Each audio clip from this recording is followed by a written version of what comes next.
बैठ जा बैठ।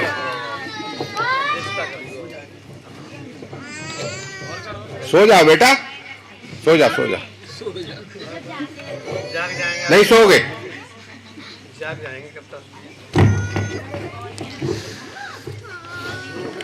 और अपनी उपस्थिति से भी जो श्रुति परंपरा है साहित्य की उसे अर्थपूर्ण करते हैं।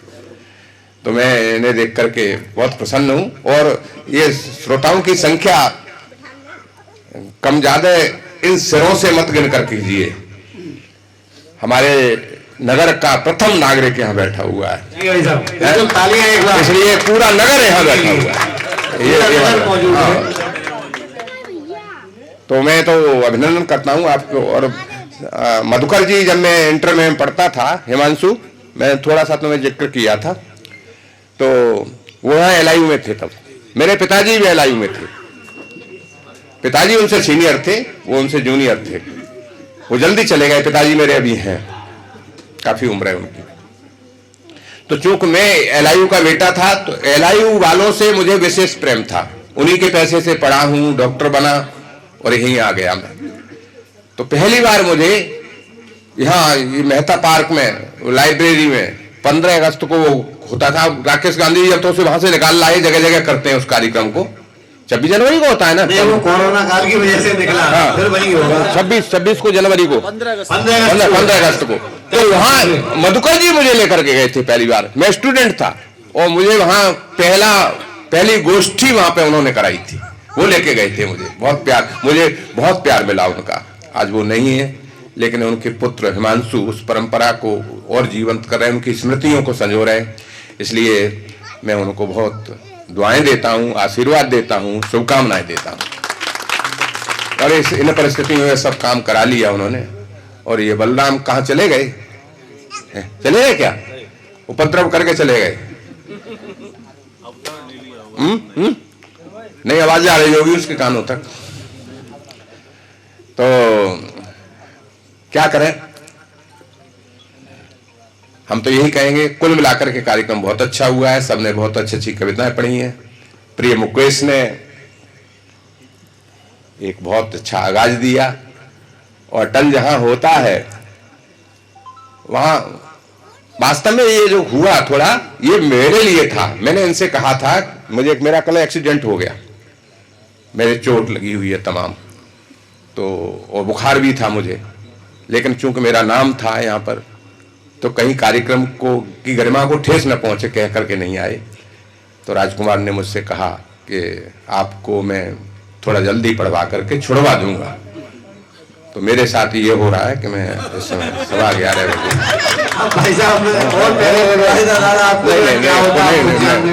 तो खैर कोई बात नहीं। और ये हर बार करता है ऐसा। नहीं, कोई बात नहीं, मैं शिकायत नहीं कर रहा हूँ, मैं तो बता रहा हूँ। यहाँ तो हर कोई, अब ये राजेश जी बैठे हुए हैं, ये खुद कह रहे हैं मुझे तमाम समस्याएं, यहाँ सब समस्याओं वाले ही हैं ज्यादातर, कोई ठीक ठाक नहीं है, इसीलिए कुर्सी लगवाई थी ये सब, किसी घुटनों में किसी कुछ है। चलो कोई बात नहीं, कुल मिलाकर के कार्यक्रम इतना अच्छा हुआ है कि अभी तुम मुझे आधा घंटा और बैठा लो तो भी मैं बैठा रहूंगा इस कार्यक्रम में। इतना अच्छा कार्यक्रम हुआ है। कविता के अतिरिक्त यहाँ कुछ हुआ ही नहीं प्रारंभ से ही। और मैं ये मानता हूं, जब अटल सरस्वती वंदना के द्वारा मां को प्रतिस्थापित कर देता है हृदयों में, वंदना कितनी अच्छी। मैं तो कहता हूं विश्व में ऐसी सरस्वती वंदना नहीं होगी, हिंदुस्तान तो छोड़ो, मैंने नहीं सुनी, कुछ नहीं लिखी भी होगी, मेरे संज्ञान में नहीं है। और मैं ये नहीं कहता कि मैंने सबको सुन रखा है।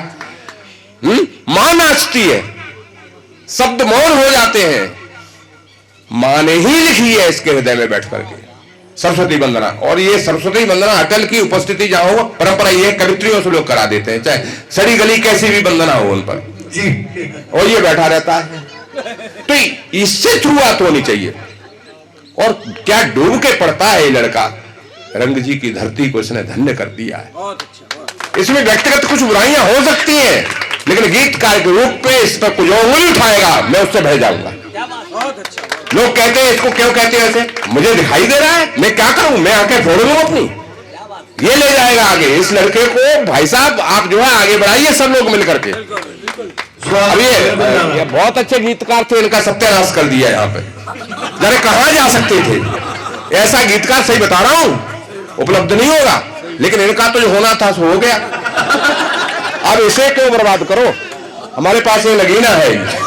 LIC वालों को पसंद आ गए, LIC वालों को पसंद आ गए, कैप्चर कर लिया। कैप्चर कर लो इसको उठाओ, आगे बढ़ाओ, ये झगड़े छोड़ो, आगे बढ़ाओ अपने बच्चों को, जो जिसमें बीज है कविता का उसको आगे लेकर के जाओ।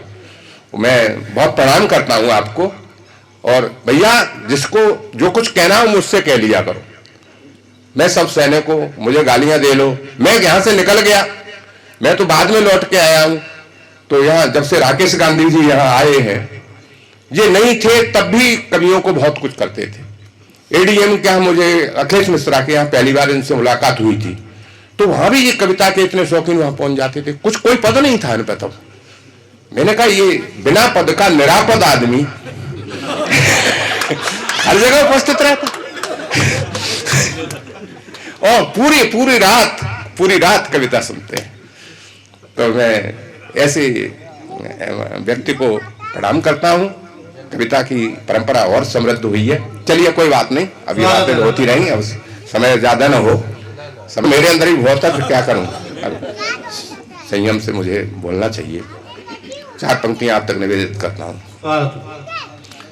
पूरी जिंदगी मधुकर जी ऐसी हमको जीनी चाहिए। काव्यमय जीवन था, उन्होंने कविता को केवल लिखा नहीं, कविता को जिया। 4 पंक्ति निवेदित करता हूं कि जीवन है प्रेम गीत गुनगुना के गाइए। काय को कटुता में बर्बाद कर रहे हैं हम जीवन को, बेमनस्य राग द्वेष लड़ाई झगड़े काम क्रोध। जीवन है प्रेम गीत गुनगुना के गाइए, दर्द भरा कोई उपहार मत दीजिए, और बूंद बूंद पी लो मीत जब तक न जाए रीत, कच्चा घट कंकड़ी को मार मत दीजिए।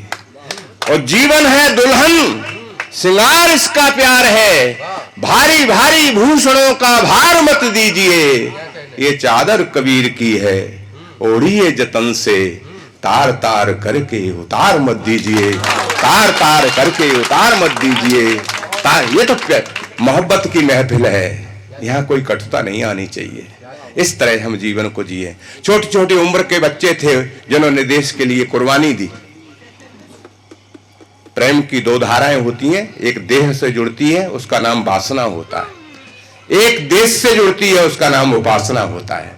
27 साल के पंडित राम प्रसाद बिस्मिल, 26 साल के अशफाकुल्ला खां, 24 साल 7 महीने और 4 दिन की जिंदगी जीकर जले जाने वाले चंद्रशेखर आजाद, 23 वर्ष के भगत सिंह, 23 वर्ष की झांसी की रानी, 18 वर्ष के मदन लाल धिंगड़ा, 14 वर्ष का खुदीराम बोस और 13 वर्ष का वीर हकीकत राय देश से प्रेम करके कुर्बान हो गए। तो प्रेम की धारा को उनने मोड़ दिया।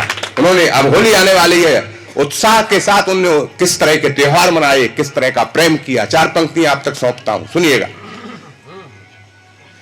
नेताजी ने कहा देशवासियों से खून दो, सुभाष चंद्र बोस, तुम मुझे खून दो मैं तुम्हें आजादी दूंगा। चलो दूसरी धुन में सुनाता हूं। नेताजी ने कहा देशवासियों से खून दो, तो प्रेम का प्रदीप ही मसाल लगने लगा, और स्वतंत्रता की सुंदरी से भगत सिंह को प्रेम हुआ, फांसी का फंदा बर माल लगने लगा, और चाबुकों की चोट चिकोटी बनी प्रेमिका की, देश प्रेम में ही एक कमाल लगने लगा, और माउजर की गोली से शेखर ने होली खेली, तो लाल लाल खून ही गुलाल लगने लगा, तो लाल लाल खून ही गुलाल लगने लगा। और छोटा सा बालक, ये छोटे छोटे बच्चे यहां बैठे हुए, 14 वर्ष का बालक खुदीराम बोस, वो माँ बाप मर गए, बिगड़ जाते हैं ऐसे बच्चे। सबसे बड़ी बात यह है, बिंब इतने अच्छे आए यहाँ पे कविता में, इसके मुकेश के, अपने भारतीय संस्कारों सरोकारों से उठे हुए बिंब। हमें संस्कृति को बचाना है, गीता को रामायण को बचाना है, उसको गाना है यहाँ कवियों को। अगर नहीं गाओगे तो संस्कार नहीं जाएंगे इन बच्चों में। जवानी की बात कर रहे थे बलराम अभी, यहां तो लोग शीला की जवानी गा रहे हैं। कवियों को क्या गाना चाहिए? शीला की जवानी, शीला की जवानी यदि कवियों की वाणी बनी तो सीता राधा दुर्गा भवानी कौन लिखेगा? क्या कहने, क्या सीता राधा दुर्गा भवानी कौन लिखेगा? और कोलुओं को पेरती जवानियों का होगा क्या? सेलुलर जेल काला पानी कौन लिखेगा? सेलुलर जेल काला पानी कौन लिखेगा? और शेखर भगत और सुभाष जैसे सेनानी होंगे बेमानी बलिदानी कौन लिखेगा? और बेटियों को वीरता के संस्कार देगा कौन? आय है लेखनी से झांसी वाली रानी कौन लिखेगा? लेखनी से झांसी वाली रानी कौन लिखेगा? लेखनी से झांसी वाली रानी कौन लिखेगा? लेखनी से संस्कार देने हैं, संस्कृति को बिगाड़ना थोड़ी है। जिंदाबाद जिंदाबाद। राकेश जी क्या हुआ है? क्या कहने? अद्भुत। बहन बेटियों के यहाँ पहली बार मुझे दिखाई दे रही है ये सब। लोगों ने कवि सम्मेलन में आना बंद कर दिया। ऐसे द्व्यर्थी सम्माद श्रृंगार के नाम पे ऐसी असली फूल और मासल कविताएं। श्रृंगार ये भी बच्चे लिख रहे हैं, कैसा श्रृंगार लिख रहे हैं? तो शीला की जवानी यदि कवियों की वाणी बनी, शीला की जवानी यदि कवियों की वाणी बनी, तो राणा और शिवा की कहानी कौन लिखेगा? राणा और शिवा की कहानी कौन लिखेगा? और कविता के पन्नों से यदि पन्ना धाय लुप्त हुई, कुर्बानी चंदन की पुरानी कौन लिखेगा? कुर्बानी चंदन की पुरानी कौन लिखेगा? और हल्दी वाली घाटी की कथा को कहेगा कौन? चेतक की चाल लासानी कौन लिखेगा? चेतक की चाल लासानी कौन लिखेगा?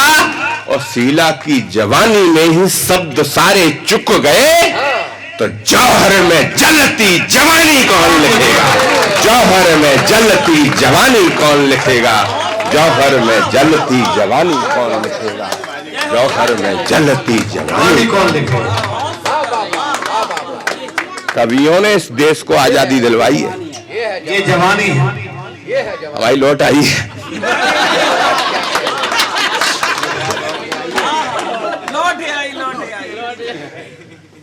कवियों ने देश की आजादी में लेखनी से बहुत बड़ा योगदान दिया है। ऐसे ऐसे गीत लिखे।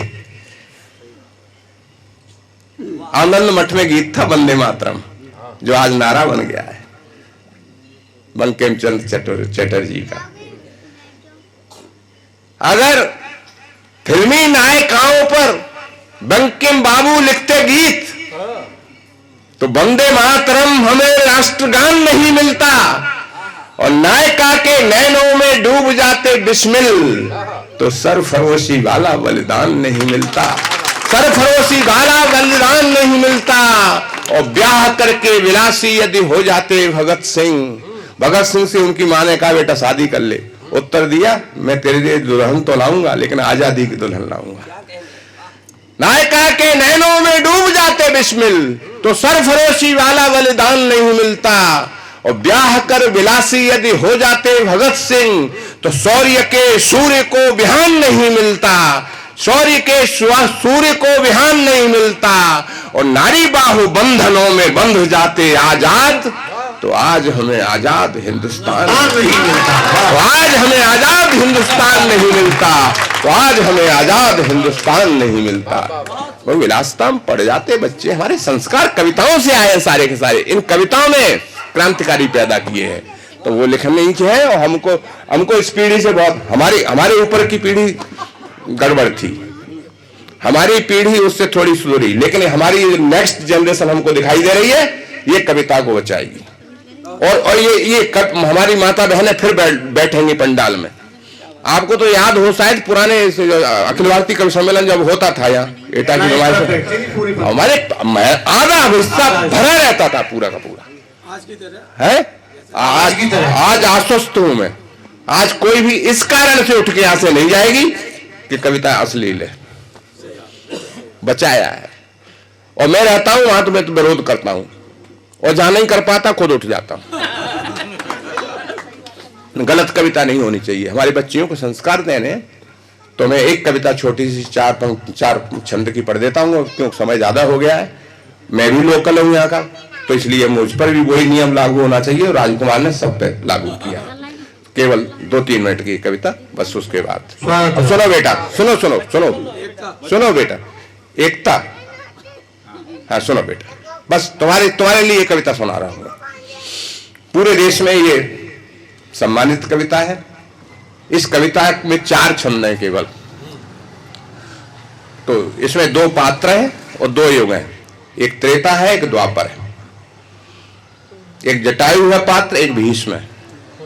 नारी अस्मिता दोनों जगह दांव पर लगी है। एक जगह सीता का हरण हो रहा है, दूसरी जगह द्रौपदी का चीरहरण हो रहा है। तो सुधीर, तुम्हारी तो सुनी होगी लेकिन फिर भी सुनो इसे।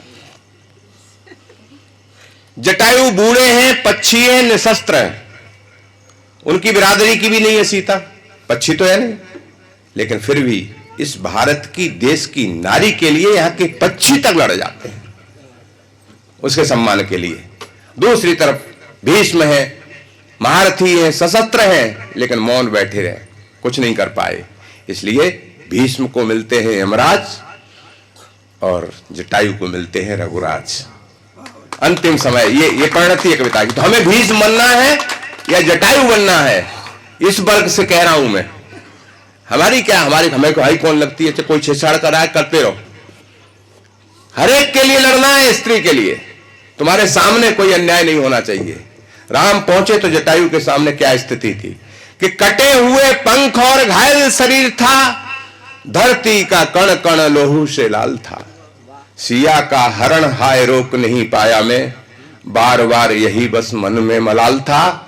वेदना से विद्ध हो पड़े हुए थे गिद्धराज, सांसें थी गिनी चुनी, बहुत बुरा हाल था। और लुप्त होती स्मृति में काल की थी पदचाप, आंखें खोल देखा तो दशरथ का लाल था। यमराज की प्रतीक्षा कर रहे थे, रघुराज सामने खड़े हुए थे, क्योंकि स्त्री के लिए लड़े और कुछ नहीं कहा, एक स्त्री की अस्मिता के लिए लड़े। कोई पुण्य विशेष नहीं था उनका। राम ने कहा मैं आपको जीवन दान दूंगा, मरने नहीं दूंगा। आप मेरे पिताजी के मित्र हैं। तो पिता संबोधन दिया, तात संबोधन है वाल्मीकि रामायण में। जटायु ने कहा तुमने पिता कह दिया है तो पुत्र का कर्तव्य भी करो, और ऐसा समय मुझे दोबारा नहीं मिलेगा। अंतराम कहीं आवत नहीं, तो मुझे जाने दो, मेरा श्राद्ध कर देना। राम ने कहा कैसा श्राद्ध होगा तुम्हारा? हमने तो अपने पिताजी का भी नहीं किया। उन्होंने कहा मैं बताता हूं, श्राद्ध में खाने पीने की व्यवस्था होती है, कैसे होनी चाहिए कि श्रद्धा से श्राद्ध में बुलाने होंगे गिद्ध। पूरी चेतना मांगता हूं माता बहनों की। श्रद्धा से श्राद्ध में बुलाने होंगे गिद्ध, ब्राह्मणों को नहीं बुलाना। श्रद्धा से श्राद्ध में बुलाने होंगे गिद्ध, जिन्हें भोजन में मांसाहार जगदीश चाहिए। और गिद्धों को पेय पसंद नहीं अन्य कोई, लाल लाल लोहू का भरा नदीश चाहिए।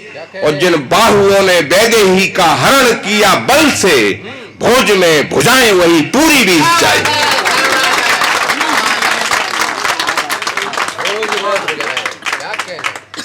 जिन बाहुओं ने वैदेही का हरण किया बल से, भोज में भुजाएं वही पूरी बीज चाहिए। और जिन नैनों ने निहारा है सिया को कुदृष्टि से, वे 20 ने नोचने को 10 शीश चाहिए।